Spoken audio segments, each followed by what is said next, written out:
Qatar's role, it is actively, not only words, there are actual tangible results. It's very difficult to be dealing in negotiation when you have, unfortunately, the Israeli government saying whether the hostages are released or not, we're going to continue to bomb. It also sends a message to the rest of the world that this is a new normal when it comes to dealing with human beings. To talk about also an invasion, for instance, a ground invasion, I mean, the only word that comes to mind is quagmire. It would be the largest urban warfare since World War II. I don't think anyone, neither us in the Middle East or the West, have a stomach for another forever war. And we hope that all partners, including the Israelis, show an initiative that they're also serious about saving Israeli lives, especially the hostages, saving hopefully the Palestinian civilian lives, but more importantly to all of that, indication that they are serious about peace. This is The Global Gambit. Welcome back, everybody. This is a new episode of The Global Gambit. It's good to be back, albeit I wish it was more in positive circumstances, although if it was positive, I don't know if geopolitics would really exist. Today, we're talking about Israel, Gaza, Hamas, and the ongoing situation in the Middle East. That being said, I wanted to have a particular perspective to this. I intend to do this with a few other countries, but the one that we're talking about today is Qatar and the Qatari perspective, because Qatar has been quite an instrumental country in a couple of different ways. Context, the Qataris in the first few days of the situation between Hamas, Gaza and Israel released reactionary statements, one of which was very blunt in its criticism to the Israelis. But that being said, they've also been quite pivotal in helping to work with the US in trying to secure hostage releases, of which, of course, we've seen a couple of those happen in the past couple of days. Now, joining me to talk about this is Nawaf bin Mubarak Al-Thani. He is a columnist, a writer, and a lecturer in the fields of IR, international relations, defense, specifically in the areas of what's known as small state security and MENA, or Middle East and North African defense and intelligence. More information about Nawaf will be in the description, but I'm very glad for him to be joining us today, and I look forward to this conversation. Nawaf, I think kicking it straight off really is, what is the general Qatari position on the Israeli Gaza Hamas situation? Could you unpack a little bit how the government is responding to the situation and how we as a Western global audience should interpret the Qatari position? So the Qatari position has been one of the most, in my view, as obviously as an observer and while I'm a citizen, I'm considered an outsider because I do not represent the government or its views, and I'm not a member or have a position in the government. But as someone who writes about it, I had a column today as well about this issue. It seems that the Qatari government has been very consistent on its view when it comes to the situation in Gaza. The Prime Minister and the Minister of Foreign Affairs in the past just a few hours had a news conference, for instance, that reiterated Qatar's view on the calls for two-state solution, the call that all civilian lives are sacred, and regardless of background or religion, that all parties that have broken international law should be held accountable. That was very clear and, very direct. It did not say the Israelis, it did not say any, it said all parties that broke the law, which is, I think, is consistent with what has been going on in the past. So that is in a nutshell where Qatar stands vis-a-vis the current situation. Obviously, there's more nuance and more detail that we may get into in a minute.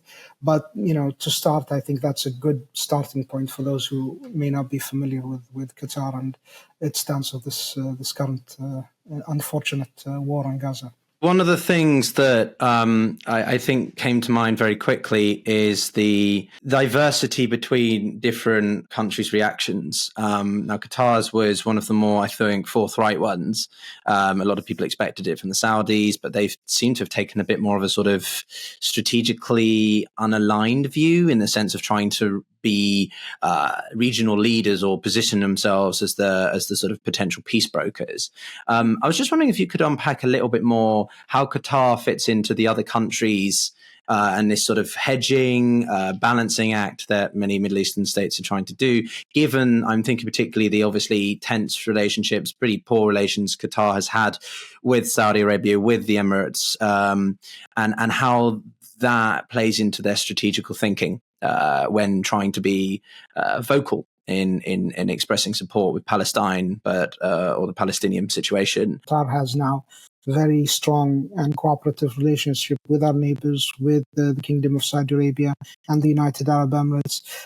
That's the first point. The second point, I think the Saudi government and the Emirati, and in fact, the Arab League as a whole, have been unified in their view and criticism of Israel in its invasion and disproportionate response to the attack from Hamas and killing civilians on both sides. I think everyone was on board. So I don't see a difference in that. However, where Qatar is a bit different in its traditional role, this goes back over 20 years. Qatar has played the role of mediator, whether here in Africa, Eritrea and Djibouti, in Lebanon a few times, in Gaza itself in the past between Israel and Hamas, and even in South America, and lately last week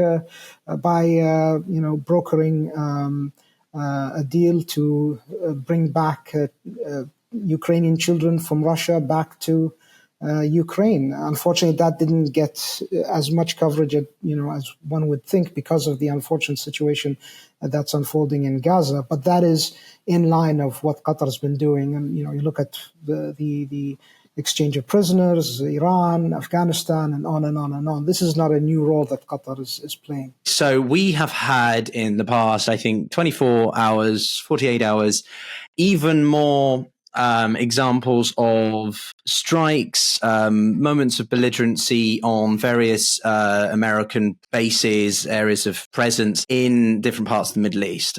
24 casualties of American personnel have so been reported. It's not entirely clear, fatality numbers, severity of casualties. But the point is, the events in Israel, Gaza, Palestine, Hamas have led to the growth in sort of what I call pot shots being taken by non-state actors, belligerency groups with an interest of just being a thorn in the side of the Americans particularly. I'm not going to say whether or not it's been orchestrated by the Iranians, but why I asked this or mentioned this is because Qatar obviously has a massive military base. I can't remember how many thousands of troops there is there, but it's one of the largest, and it was obviously a major stronghold for the Americans during the final days of the Afghan presence withdrawal. I believe the Taliban even have an office in Qatar, in Doha, and we're using it as an area of diplomatic communique. Could Doha become a sort of deeper presence for Hamas if they are pushed out of Gaza and suddenly they want a foreign representation, and Doha sort of offers them an opportunity somewhere to be represented? Why I asked this or mentioned this is because Qatar obviously has a massive military base. I can't remember how many thousands of troops there is there, but it's one of the largest, and it was obviously a major stronghold for the Americans during the final days of the Afghan presence withdrawal. I believe the Taliban even have an office in Qatar, in Doha, and we're using it as an area of diplomatic. Well, first of all, I think that Qatar has warned about if no de-escalation is sought after, if the situation is not resolved soon, this could in fact become a larger conflict.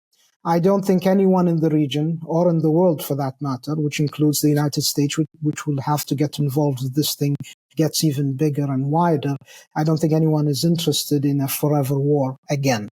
I think we're done with the whole forever wars in the Middle East, at least for now. I don't think anyone has the stomach or the patience for something like that.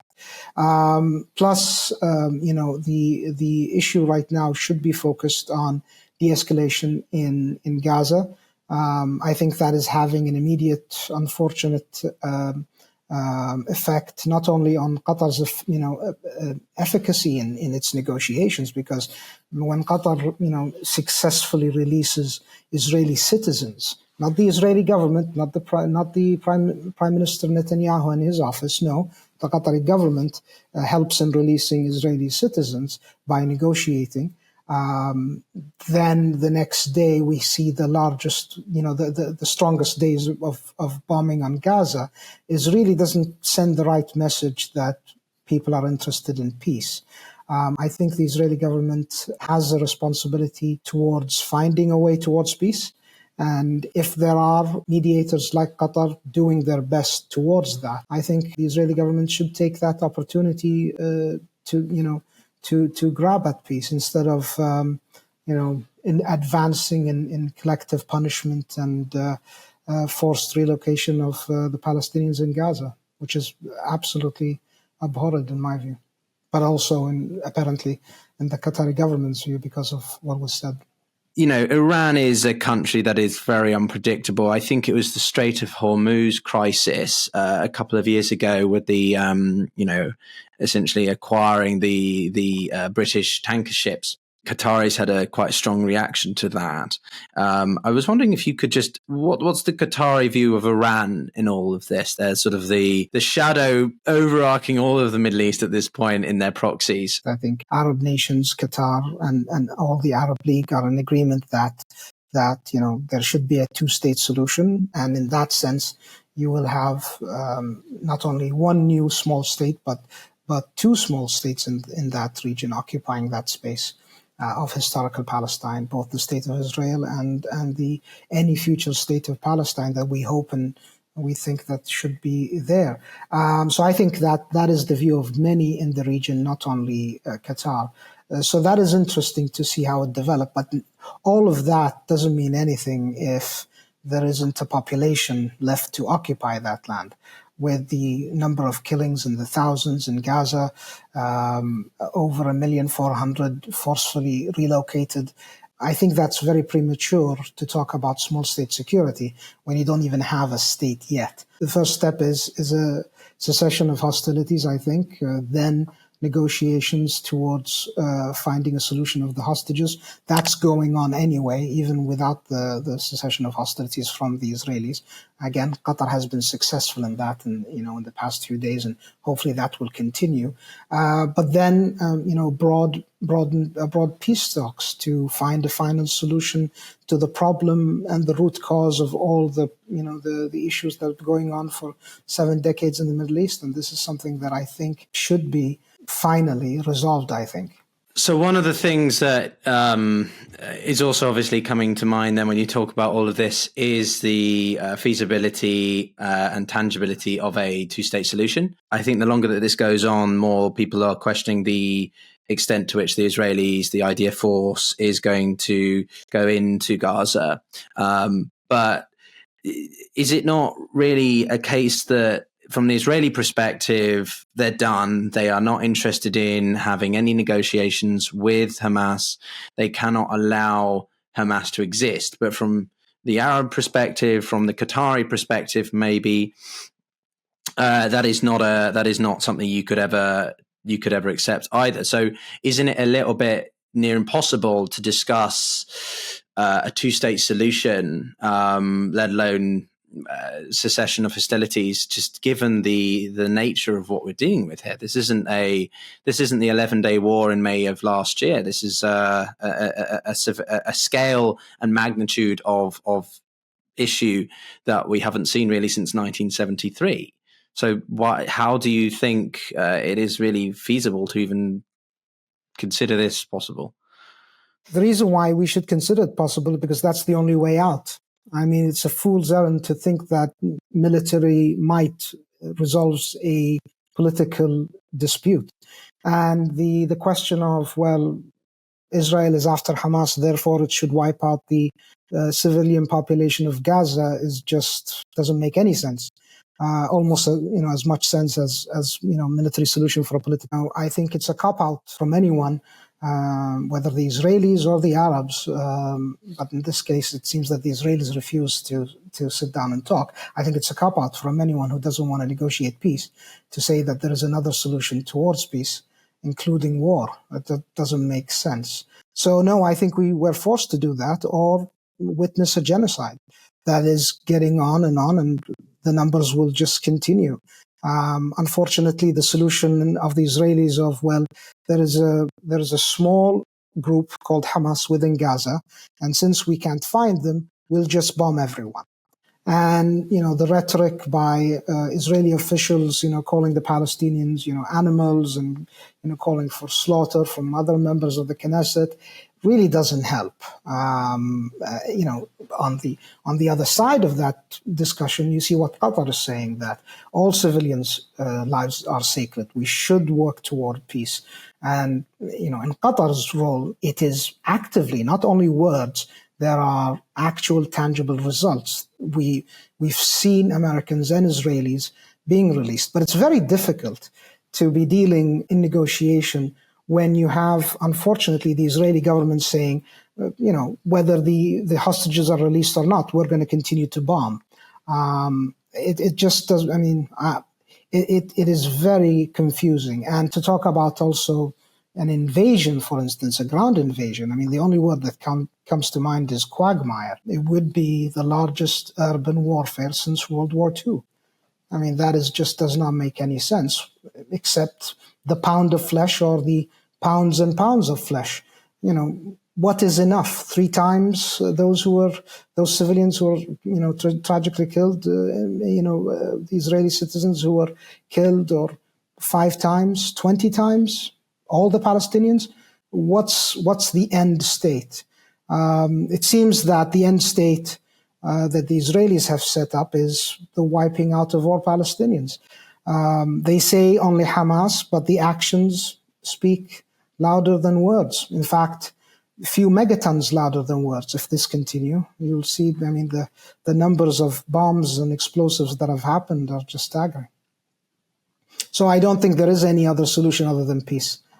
It's either that or just, more wars. And again, I don't think anyone, neither us in the Middle East or the West, Americans, Europeans, have a stomach for another forever war. That just doesn't work. It shouldn't work. And I think the West should stand with countries like Qatar and other partners in the region to tell the Israelis, well, you've bombed them. You've killed around 6,000. Just tell us, when can we stop this? Because this is now getting to a point where it's beyond ridiculous. Kids in Gaza, as you well know, parents are writing their names on the kids' arms and legs just in case, when they not just in case, when they get killed, they can find the bodies and identify them. That's just beyond inhumane at this point. Joe, I want to make it clear for everyone listening that when I ask these questions, it's not because I'm taking sides. It's though to stimulate to get to the fact that there are varying points, and it's important to take the opposing view for sake of conversation. Because if you don't engage in the beginning, then you can't ever reach hopefully enduring peace. It's just quite hard, I think, to find a way to see the Israelis agreeing to just airstrikes when, from their perspective, it's they were on the receiving end of a ground invasion, a ground incursion, and that there are still 200 plus hostages, of which we see being released. But what would be the Qatari position on the Americans and their endorsement or support for this ground operation, on just hostage acquisition, rescue? Don't do it, I've heard, I think, a couple of commentators say. So, well, how would the Qataris react to the Americans and other Western countries getting more involved in this? Not necessarily in a military sense, but really putting the pressure, maybe not just on the Israelis, but on Hamas. Surely there's a desire for the Arab League and the countries in the region to take the leading role in this, not so much the Americans. Again, curious for your thoughts on the sort of the ability to pursue peace negotiations and ensure that it doesn't lead to breakdown of relations in other areas for different reasons. I've personally saw different messaging in the media, so I'm not sure exactly what the U.S. government has said beyond that Israel has a right to defend itself. Things, we're going to invade, it's going to happen today, tomorrow, that kind of a thing. How much the Israelis are interested in the release of civilians, one would think that would be paramount. And yet, again, actions speak larger than words. The same day that Qatar was successful in releasing the last 2 hostages through negotiation, those were Israeli citizens. That night, the Israeli forces had the biggest bombing campaign of the past 2 weeks. So I'm not sure exactly if this is a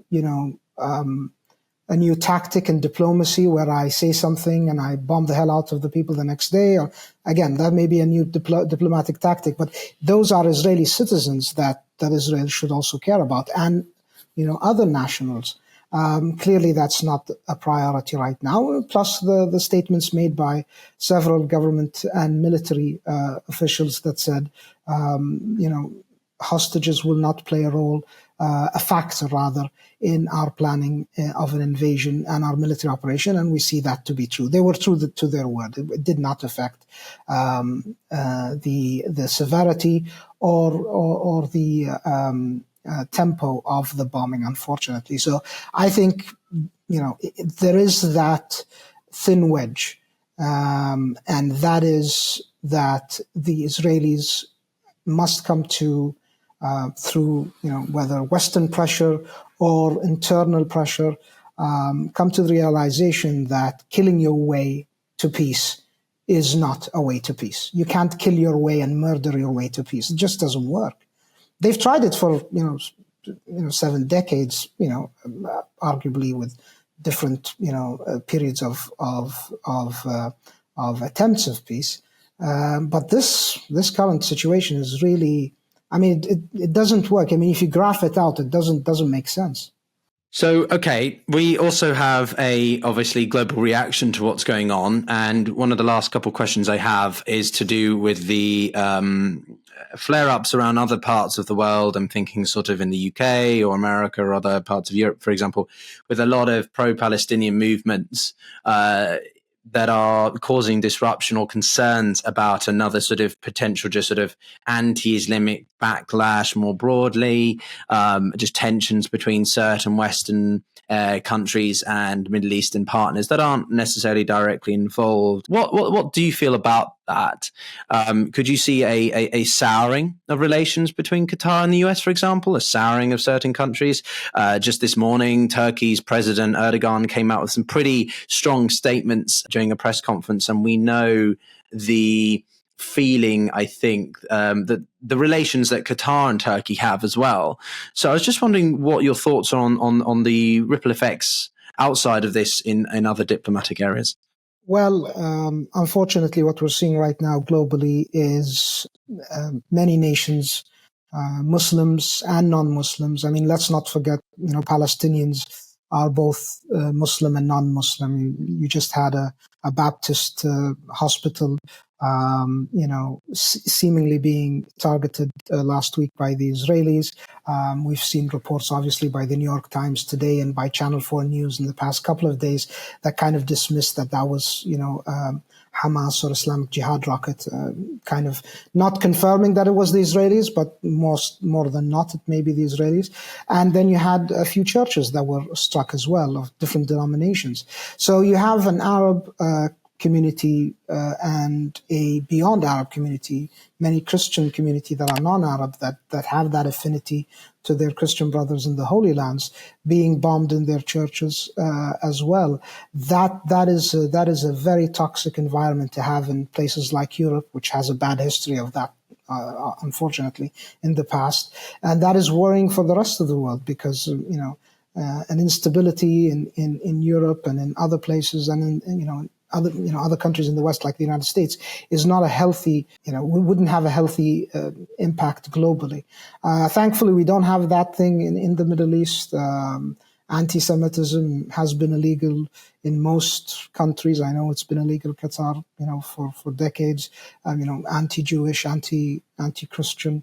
Obviously, there is that effect of, because it's part of our belief as well, that we cannot, as Muslims, for instance, that makes it easier, obviously. That is not something that a non-believer may have, but that is very regional. But on a global scale, definitely it is worrying, and I think the sooner, again, if you deal with the symptoms and not the root cause, we're just kicking the can down the road and delaying and just waking up maybe in a year or two to another incident where people are unfortunately in harm's way again. And I think dealing with the root cause, a cessation of violence, stopping the bombing of the civilians in Gaza, the indiscriminate killing, collective punishment with water, stopping. I mean, when you stop water and gas and fuel, first you're affecting the civilian population, not only Hamas as Israel claims, but Israel also sends a message to the rest of the world that this is a new normal when it comes to dealing with human beings, dehumanizing them. That will have, I think, an effect on a social level and a social structure in many Western nations that is going to be toxic, unfortunately. And it's going to affect us all, not only, Jews, Muslims, Christians, even, non-believers in the Abrahamic religion or any other religion. It will be a toxic environment that will just, grow globally. And the only way is to deal with the root cause. At least this is what we see here in Qatar and what Qatar has been calling for. And this is what I've been monitoring in the region as well. How is this viable? How is any of this viable if from some people's perspective, the Qataris continue to provide a platform for Hamas? From many people's instincts, it is a terrorist organization, right? It is a group that has an intention of removing the existence of Israel from this part of the world, much like, as you said, I think, or some other people have said, Israel is intent on removing Palestinians from this part of the world. So, but is it not difficult for Qataris to be taken fully seriously if they continue to hold and provide somewhere for the Hamas group? Can't there be an alternative to Hamas, right? Are they not too much of a just militant force at this point that we should try and get Fatah to be revitalized? We should get the PA to take more of a leadership role in Gaza. Of course, we understand the sentiments of the Palestinians and why so many actually favor Hamas. Do you not think it's a little bit difficult for this to be all preached by the Qataris if they're not willing to make some adjustments and steps to make adjustments in that area as well? Well, thank you for the question. That's very important because it has a lot of misconceptions that is being repeated in the West, unfortunately. First of all, Hamas, to my knowledge, and this is something that the government obviously could speak better at, but from my knowledge, does not operate an office. It has a presence here. The main reason for the presence is to negotiate and to find a peaceful resolution in Gaza. That is something that was co-signed by the Israelis when it started, for those with shorter memories, just to put facts on the ground. It was also co-signed and something that was pushed for by the Obama administration. And then again, you say, how can anyone take Qatar seriously in that? Well, like everything in life, you take people seriously if there are results. And the state of Qatar had results. We've released, help in negotiating, releasing, help releasing. I don't want to take anything from the United Nations as well and the Egyptians who have helped. But Qatar played a pivotal role in releasing the hostages, or many of the hostages are being hopefully going to be released soon. 4 of them already. 2, as I mentioned, 2 Israeli citizens. So if you're going to talk about how would it take seriously, well, if I was an Israeli citizen and that was a family member of mine that was released, I would look and say, well, here's Qatar, a government that I'm told is not a cooperative government, or not a, as you put it, serious government, did more for me as an Israeli citizen than my own prime minister and his government. That is a fact. That is not that's not hyperbole. That is fact. Those are people that are being, they're having dinner with their families tonight because of those efforts. So if there wasn't an effort and a result for that effort, then I would agree with you. Then what's the point? But there is an actual tangible effort and a result. So it's result based, not it is not ideological. Plus, in the past, Qatar has helped as much as it could stabilize that part of the world, stabilize Gaza, and in turn making Israel more secure by funding schools that unfortunately are now blown up, funding hospitals and paying for hospitals that unfortunately also have been blown up. All those finances were not, sent in a brown envelope or a bag to Hamas. They were transferred to the Israelis, to Israeli banks. The Israelis co-signed that as well. It was overseen by the Americans and the Israelis. And the Israelis many a time thanked Qatar. Just today, I was a bit surprised to see the schizophrenic messaging from the Israeli government. The National Security Advisor of Israel came out on X praising Qatar for its quote-unquote diplomacy. I think he takes Qatar's effort seriously. But unless, and look, the track record of Qatar, as I mentioned, in de-escalation and mediation and diplomacy goes back 2 decades. We can, go on and on and on and on. I just mentioned Ukraine and Russia and the children. There is a track record of success. This is not a joke. This is something very serious. And we hope that all partners, everyone involved, including the Israelis, show an initiative that they're also serious about saving Israeli lives, especially the hostages, saving, hopefully, the Palestinian civilian lives, which we don't see an indication of. But more importantly to all of that, indication that they are serious about peace.